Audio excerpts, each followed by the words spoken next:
भारत माता की, भारत माता की। నా తెలంగాణ కుటుంబ సభ్యులందరికీ नमस्काराలు। आप सभी विकास के इस उत्सव में इतनी बड़ी संख्या में आए हैं।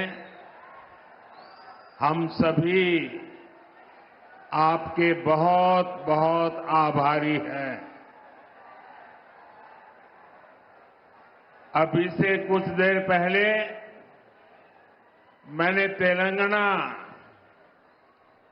और देश के विकास से जुड़ी हजारों करोड़ रुपए की विकास परियोजनाओं का लोकार्पण और शिलान्यास किया है।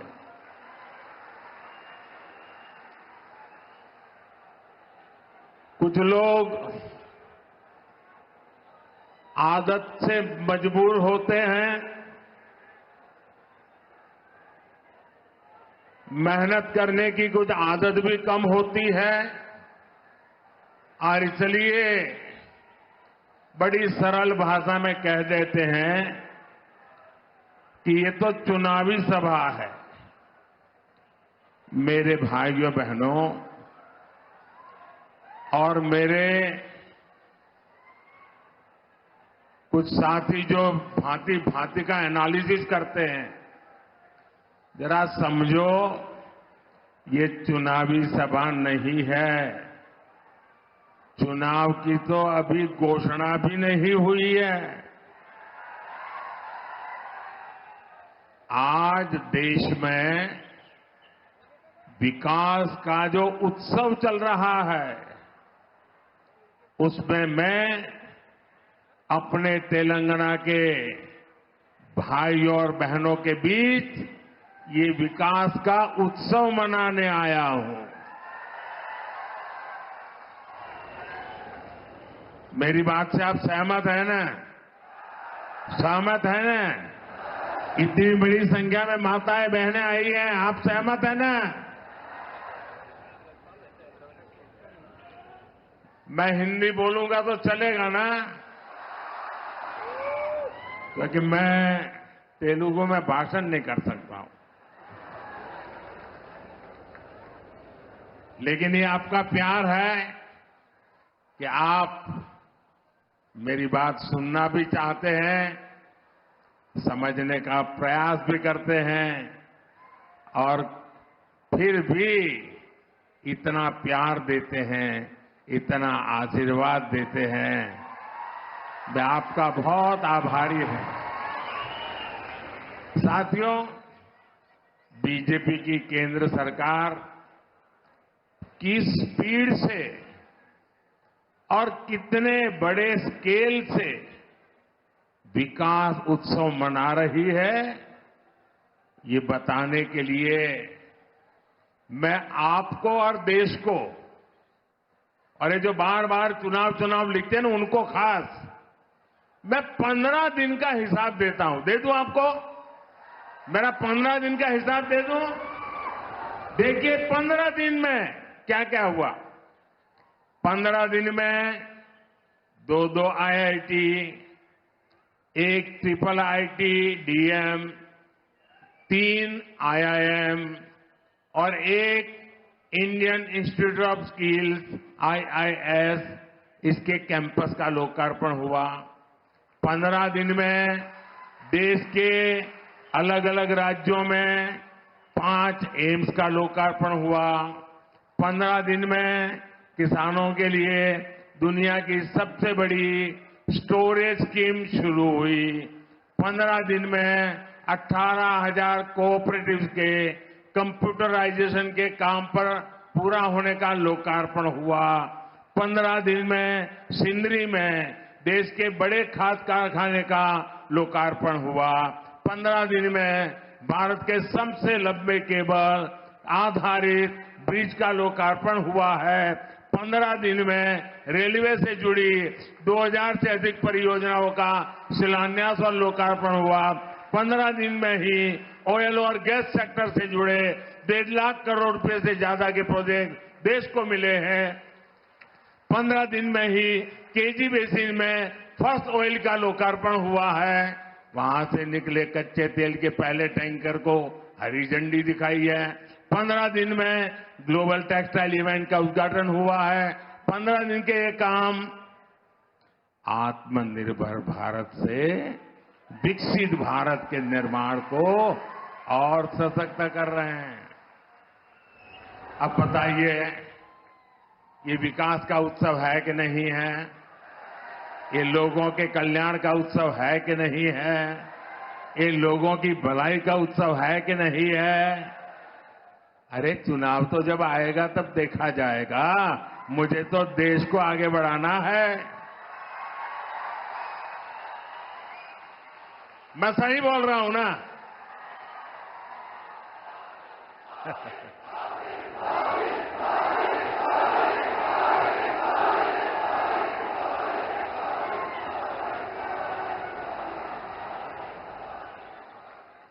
साथियों, कल भी मैंने, अब आप देखिए, ये चुनाव करते हैं, जरा देखिए, दिमाग खपाइए।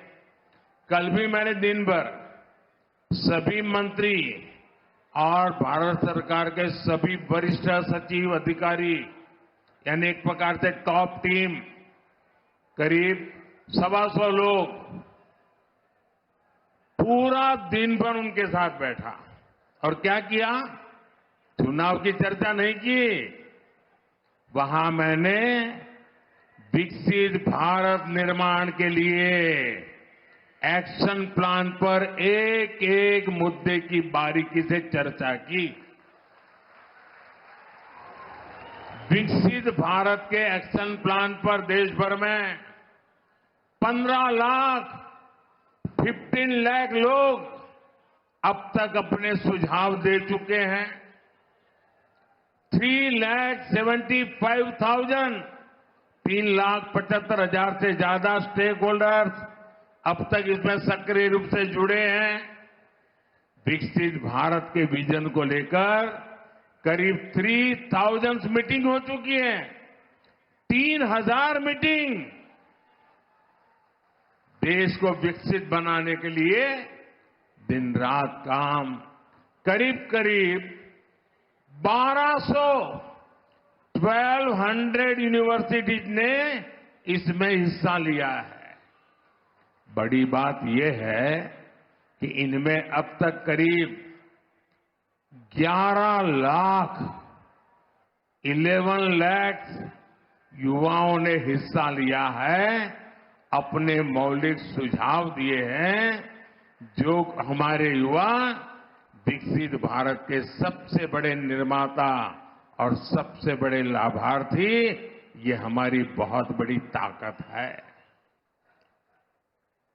राष्ट्र के विकास के लिए भाजपा का यही कमिटमेंट है, जिसके कारण तेलंगाना के भी लोग पूरे जोश से कह रहे हैं। तेलंगाना के गांव से आवाज आ रही है। नौजवान भी बोल रहा है, बुजुर्ग भी बोल रहे हैं, महिलाएं भी बोल रही हैं, शहर वाले भी बोल रहे हैं, किसान भी बोल रहा है, मजदूर भी बोल रहा है। अब की बार 400 पार, अब की बार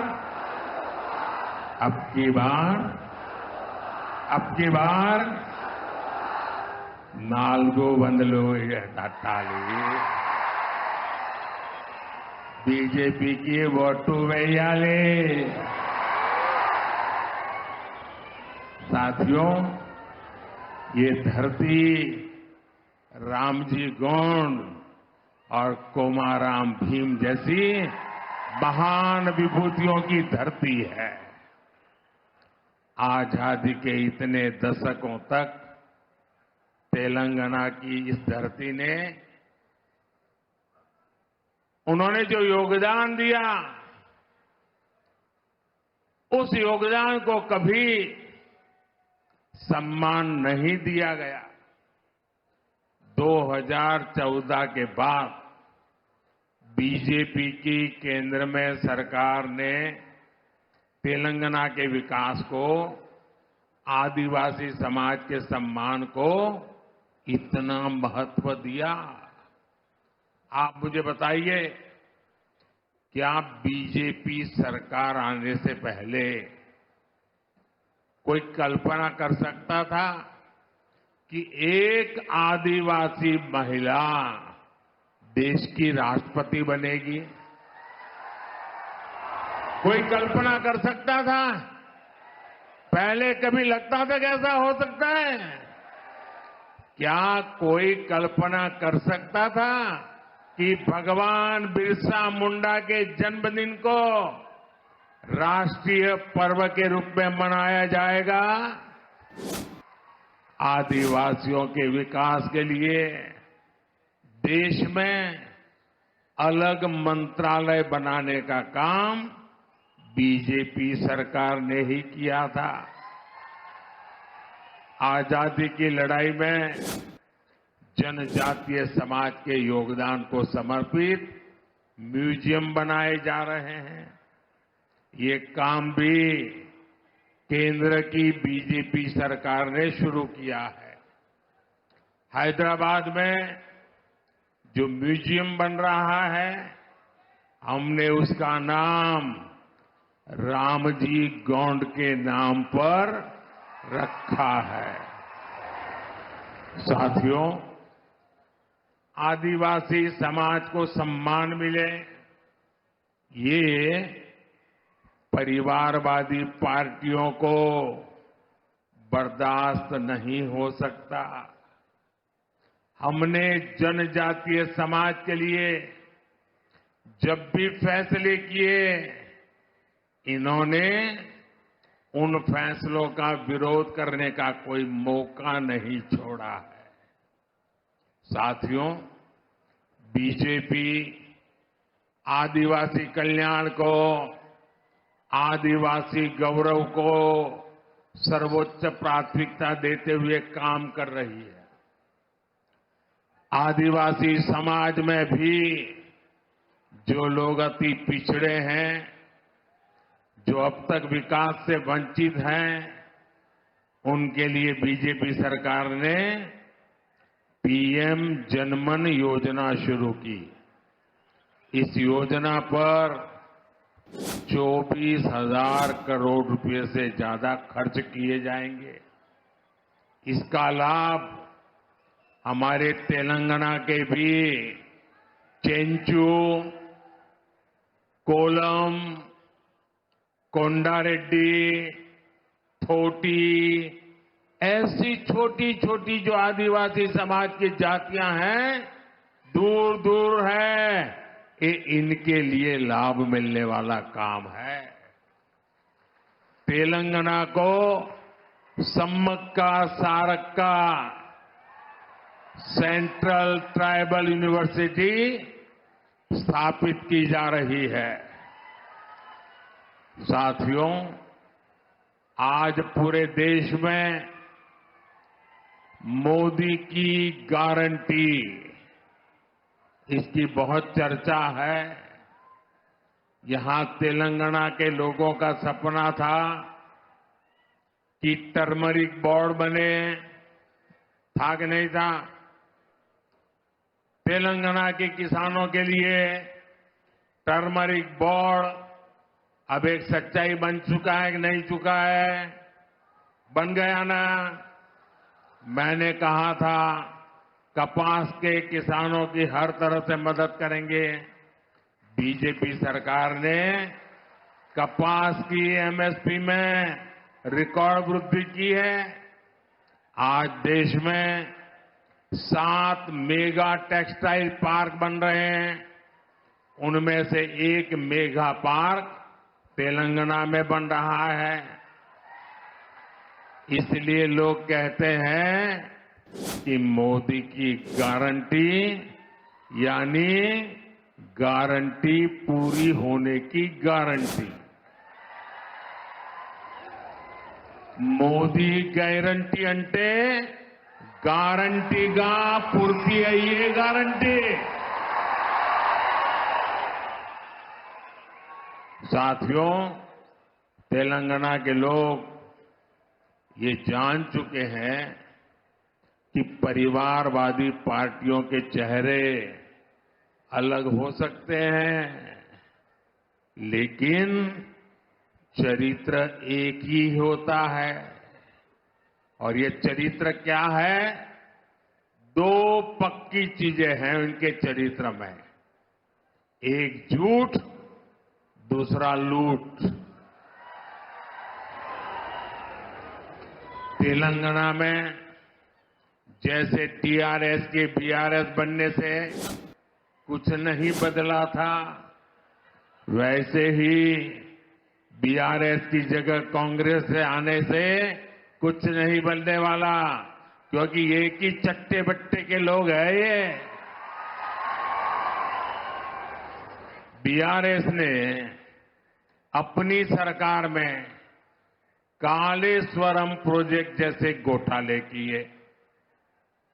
कांग्रेस की सरकार उस पर कार्रवाई करने के बजाय फाइलों को दबाकर बैठ गई।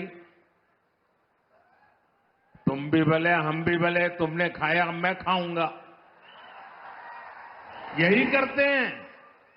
साथियों, भ्रष्टाचार, परिवारवाद और तुष्टीकरण में आकंठ डूबे इंडी गठबंधन के नेता बौखलाते जा रहे हैं। अब इन्होंने 2024 के चुनाव का अपना असली घोषणा पत्र निकाला है। मैं इनके परिवारवाद पर सवाल उठाता हूं तो इन लोगों ने बोलना शुरू कर दिया है कि मोदी का कोई परिवार नहीं है। अब तो कल ये कह देंगे कि तुम कभी जेल में तुझे सजा नहीं हुई इसलिए तुम राजनीति में नहीं आ सकते, ये भी कह देंगे। तेलंगाना के मेरे भाइयों बहनों, मेरा जीवन खुली किताब जैसा है।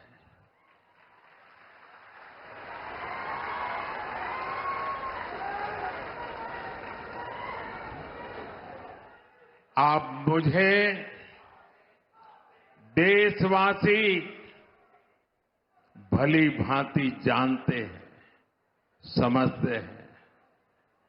मेरी पल पल की खबर देश रखता है और कभी मैं रात देर तक जब काम करता हूं और खबर बाहर निकल जाती है तो देश से लाखों लोग मुझे लिखते हैं, बताते हैं कि इतना काम मत करिए, कुछ आराम करिए।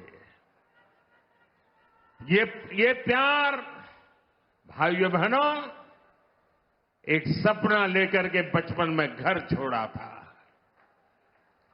और जब मैंने अपना घर छोड़ा एक सपना लेकर के चला था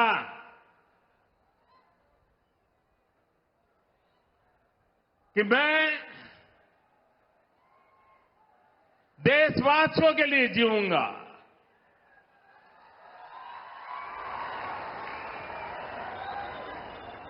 मेरा पल पल सिर्फ और सिर्फ आपके लिए होंगे। मेरा कोई निजी सपना नहीं होगा, आपके सपने, यही मेरा संकल्प होगा। और जिंदगी खपा दूंगा तो आपके सपनों को पूरा करने के लिए, आपके बच्चों के भविष्य को उज्जवल बनाने के लिए। और इसलिए देश के कोटि कोटि लोग मुझे अपना मानते हैं, अपने परिवार के सदस्य की तरह मुझे प्यार करते हैं। और इसलिए मैं कहता हूं 140 करोड़ देशवासी यही मेरा परिवार है। ये नौजवान यही मेरा परिवार है। आज देश की करोड़ों बेटियां, माताएं, बहनें यही मोदी का परिवार है। आज देश का हर गरीब ये मेरे परिवार है। आज देश के कोटि कोटि बच्चे, बुजुर्ग ये मोदी का परिवार है।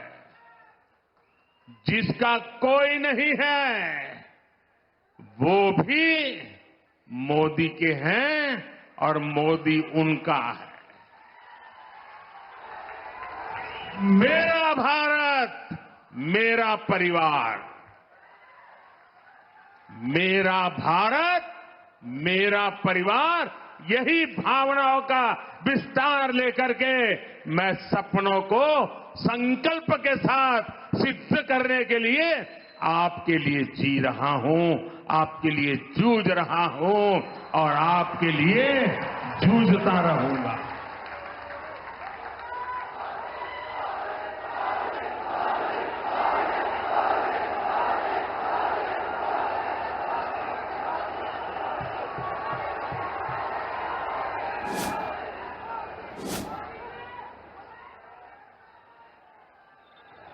इसलिए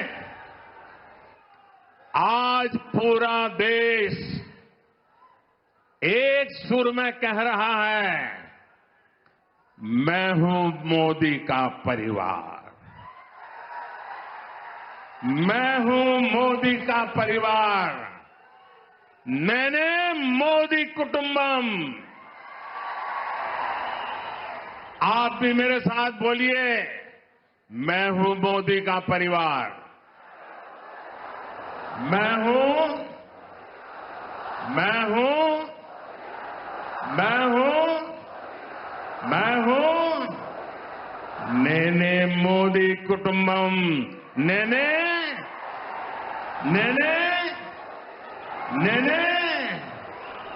साथियों, आखिर में मैं तेलंगाना के लोगों को, देश के अन्य लोगों का एक संदेश भी देना चाहता हूं और गर्व से भरे हुए लोगों को मैं कहना चाहता हूं, राम मंदिर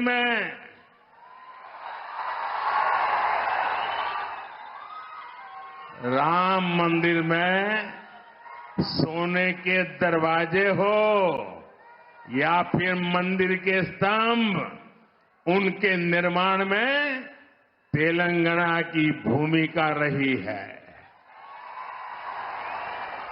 और इसके लिए पूरा देश तेलंगाना के लोगों का आभार व्यक्त करता है। रामलला का आशीर्वाद पूरे तेलंगाना के लोगों पर है। हम विकसित भारत, विकसित तेलंगाना का लक्ष्य जरूर हासिल करेंगे। भाइयों बहनों, मैं आपसे यही आग्रह करता हूं कि 2047 25 साल हमारे पास है। इतनी मेहनत करनी है, इतनी मेहनत करनी है, देश को दुनिया के समृद्ध देशों की बराबरी में ला करके खड़ा रखना। हमारे मां बाप को तो मुसीबतों में जिंदगी गुजारनी पड़ी, लेकिन अपने बच्चों को मुसीबत में जीने के लिए मजबूर नहीं करेंगे। और इसलिए तेलंगाना, मुझे आपका आशीर्वाद चाहिए, मुझे आपका अपार प्रेम चाहिए। मैं आपका प्यार का भूखा हूं और एक सेवक के नाते आपको समर्पित हूं। मेरे साथ बोलिए, भारत माता की, दोनों मुट्ठी बंद करके पूरी ताकत से बोलिए, भारत माता की, भारत माता की, भारत माता की, भारत माता की। बहुत बहुत धन्यवाद।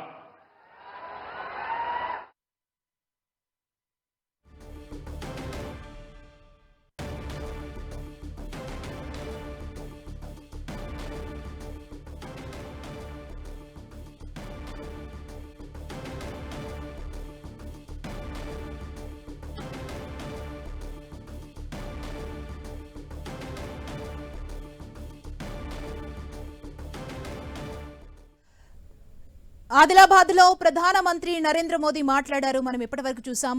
అభివృద్ధి చెందిన భారత లక్ష్యంగా అడుగులు వేస్తున్నామన్నారు ప్రధాని. 15 రోజుల్లో 2 ఐఐటీలు, ఒక ట్రిపుల్ ఐటీ, ఒక ఐఎస్ ఎయిమ్స్ ని ప్రారంభించామని చెప్పారు. ఇక దేశంలో ప్రగతి ఉత్సవాలు జరుగుతున్నాయన్నారు మోదీ. రైతులకు వేల కోట్లు కేటాయించామని తెలిపారు. 400కు పైగా ఎంపీ స్థానాలే బీజేపీ లక్ష్యమంటూ మోదీ ఇప్పటివరకు మాట్లాడారు. మనం చూసాం. ఇక ఆదివాసీల వికాసం బీజేపీతోనే సాధ్యమన్నారు. కుటుంబ పార్టీలతో ఎలాంటి ఉపయోగం లేదన్నారు. ఎన్నికల కోసం కాదు, అభివృద్ధి భారత్ కోసమే ఆలోచిస్తున్నామన్నారు. అదేవిధంగా చెంచులు, కొండరేడ్లు, చిన్న ఆదివాసీల ప్రగతికి కట్టుబడి ఉన్నామంటూ ప్రధాని మోదీ ఆదిలాబాద్ సభలో ఇప్పటివరకు మాట్లాడారు. మనం చూసాం. विकसित भारत के विजन को लेकर करीब 3000 मीटिंग हो चुकी है। 3000 मीटिंग। देश को विकसित बनाने के लिए दिन रात काम। करीब करीब 1200 यूनिवर्सिटीज ने इसमें हिस्सा लिया है। बड़ी बात यह है कि इनमें अब तक करीब 11 लाख युवाओं ने हिस्सा लिया है, अपने मौलिक सुझाव दिए हैं। जो हमारे युवा विकसित भारत के सबसे बड़े निर्माता और सबसे बड़े लाभार्थी, ये हमारी बहुत बड़ी ताकत है। विकसित भारत के हमारे तेलंगाना के भी चेंचू, कोलम, कोंडारेड्डी, थोटी, ऐसी छोटी छोटी जो आदिवासी समाज की जातियां हैं, दूर दूर है, ये इनके लिए लाभ मिलने वाला काम है। तेलंगाना को Sammakka Sarakka central tribal university स्थापित की जा रही है। आदिवासी समाज को सम्मान मिले, ये परिवारवादी पार्टियों को बर्दाश्त नहीं हो सकता। हमने जनजातीय समाज के लिए जब भी फैसले किए, इन्होंने उन फैसलों का विरोध करने का कोई मौका नहीं छोड़ा।